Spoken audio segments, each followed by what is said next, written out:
At the NCAA Convention, hoping to get in front of Charlie Baker, the president, and the rest of the NCAA governing board and telling them to stop discriminating against women and female athletes. But we need you. We need young and old and everything in between to unite, stand together, link arms, and fight this battle. Because it is not something that just affects us college athletes.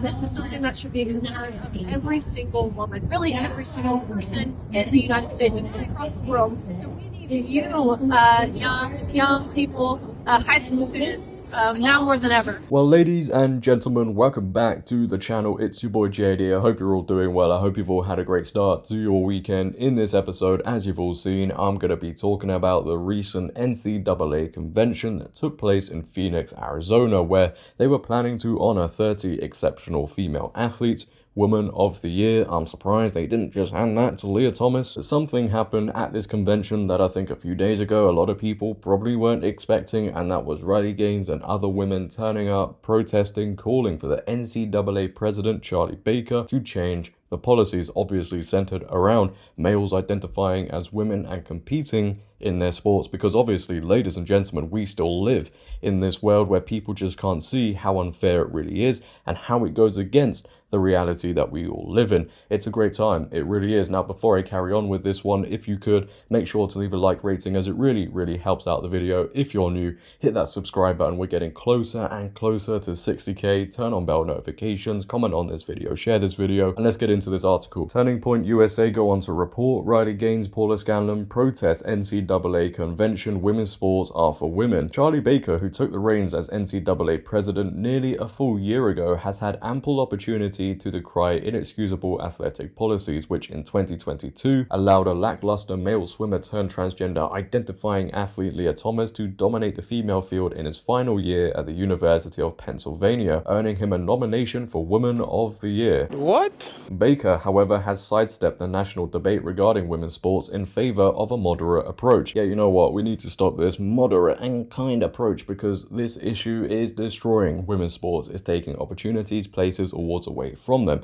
It's easy to solve, right? But as you hear me say quite a lot in my videos, easy solutions, nah. Society doesn't want to hear any of it. You know, common sense could be in that direction, but our liberal society is just so intent on running in that direction, and it's affecting a lot of people. As a result of Baker's inaction, several conservative women's advocacy groups, including the Independent Women's Forum, Concerned Women for America, and Independent Council on Women's Sports, organized a protest outside of the organization's annual conference, which this year is taking place at Phoenix, Arizona. Approximately 50 protesters gathered outside of the Phoenix Convention Center on Thursday to call on NCAA President Baker to change the policies allowing males to dominate female athletics. We're here in Phoenix to tell the NCAA to stop discriminating against women, Gaines told Turning Point USA. We have an incredible panel of athletes, former and current coaches, parents, and everything in between to tell the NCAA just that. The message is simple. We're sending it loud and clear. We won't be erased as women, and we do not want men in our sports or our locker rooms. Yeah, and a lot of other people don't either, but it just seems like the people who do, who sit there all the time and they clap, oh, this is so stunning, this is so brave.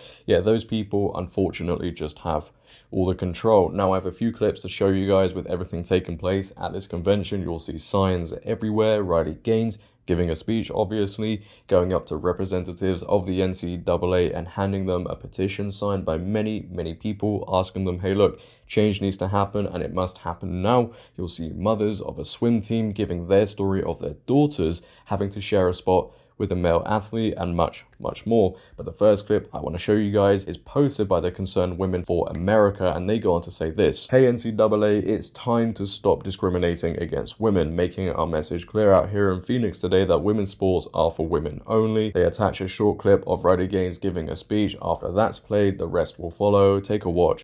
Women are deserving of privacy, safety, and fairness, and equal opportunity is not anti-trans. It is pro-woman, it is pro-reality, it is pro-truth. She wasn't alone. To think that having a man on a women's team does not affect young women is to bury our heads in the sand and ignore this ugly truth.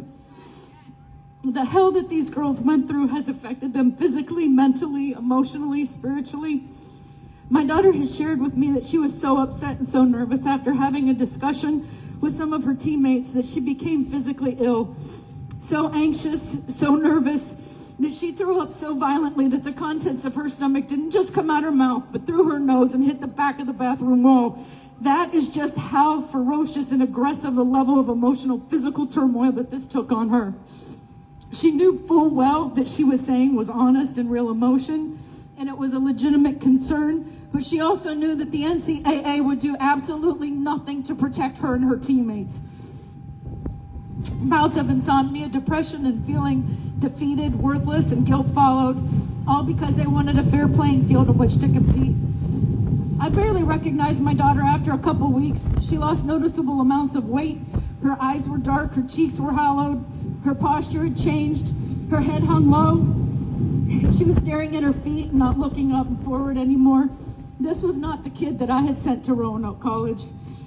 This was a defeated young lady who had something stolen from her. It was not until my last competition, the last meet of my career, that I realized how much I'd taken for granted the achievements of Title IX. Under the guise of inclusivity, the NCAA has embraced an agenda that actively excludes women, which undermines the entirety of Title IX by allowing males to steal the protections reserved for women. And for me, this is not a theoretical issue. It is one that was forced in my face at our national championships in 2022. And I mean that quite literally.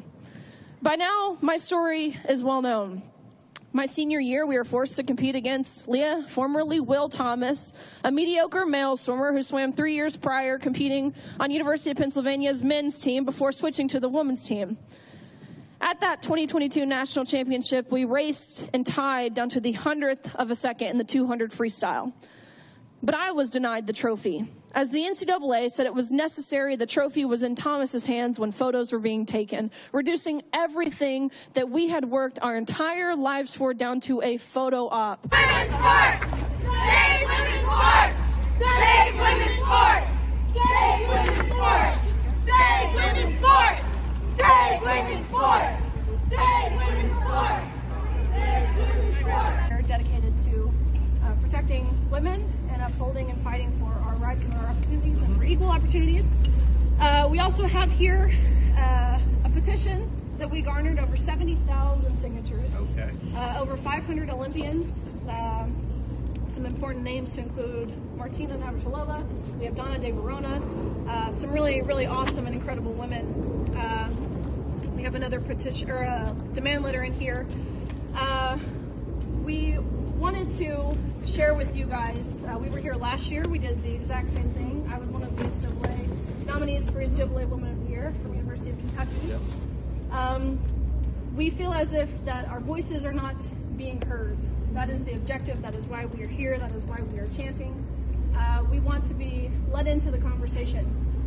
So at any opportunity, any chance to meet, we are happy and more than willing to work with you all on looking at what this looks like, how to uphold fairness and protect our rights to privacy and our rights to safety in our sports.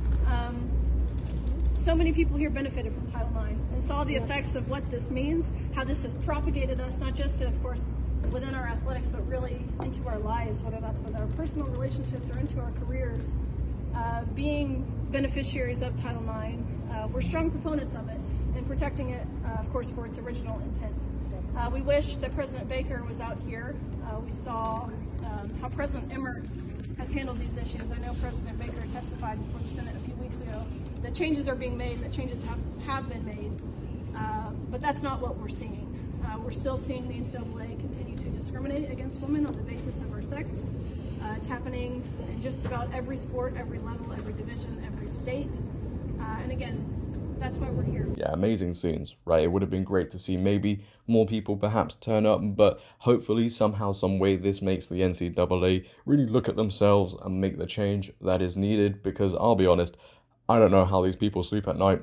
I really don't, whilst they know that the injustice is going on because of inclusivity, which, as we all know, really just means exclusion. You know, if these policies aren't changed in the near future, a lot more girls, women, people's daughters, granddaughters, sisters are going to be affected by this. And as a man, which I assume the NCAA president Charlie Baker is, I know we're not allowed to assume, but I assume he's a man, to allow this to happen as a man is shocking. You should be looking out for these women and protecting them, making sure their sports is fair and safe. not the opposite. But leave your thoughts down below, ladies and gentlemen, on this whole story. I'd like to hear how you guys feel about it all. If you have enjoyed, make sure to leave a like rating, as it really, really helps out the video. If you're new, hit that subscribe button, turn on bell notifications, comment on this video, share this video. But until next time, it has been your boy JD. Have a great day, stay safe, and I'm out.